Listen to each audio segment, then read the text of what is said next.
अहो, पुन्हा तंबाखू? किती वेळ सांगायचं तुम्हाला? हे सोडा. आता काय होत नाही. मी किती वर्षापासून खातोय. मला काय झालं नाही. बाबा, तुम्हीच म्हणता ना जे आपण करतो ते मुलांनी शिकावं. मग आम्हीही तंबाखू खायला सुरुवात केली तर? अरे नाही नाही, तुम्ही अजिबात खायचं नाही. मग तुम्ही का खाता? मुलांना चांगल्या सवयी लावायच्या असतील तर आधी आपणच उदाहरण बनवायला हवं.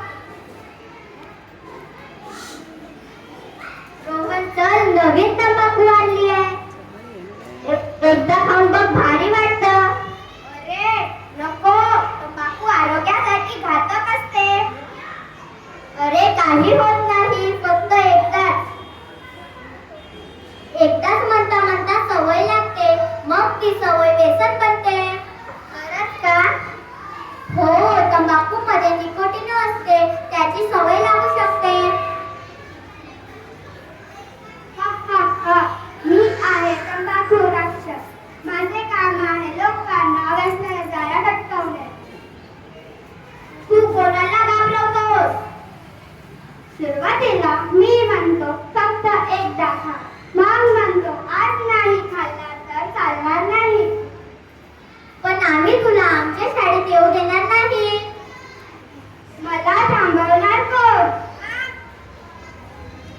आम्ही. माझ्यापासून सुटणे सोपं नाही. पण अशक्यही नाही. काय झालं? एवढा गोंधळ कशाचा? डॉक्टर, हा तंबाखू राक्षस लोकांना व्यसन लावतोय. तंबाखूच्या व्यसनामुळे आरोग्यासाठी गंभीर धोका निर्माण करू शकतो.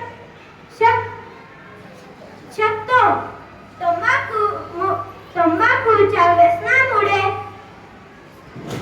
तोंडाच्या आणि इतर कर्करोगांसह अनेक आजारांचा धोका वाढतो. डॉक्टर, एखाद्याला तंबाखू सोडवायची असेल तर? नक्कीच सोडता येते. तंबाखू सोडण्याचा ठाम निर्णय घ्या. तंबाखूचे पाकिटे साठा दूर करा. व्यसनाची सवय लागली तर स्वतःला दुसऱ्या कामात गुंतवा.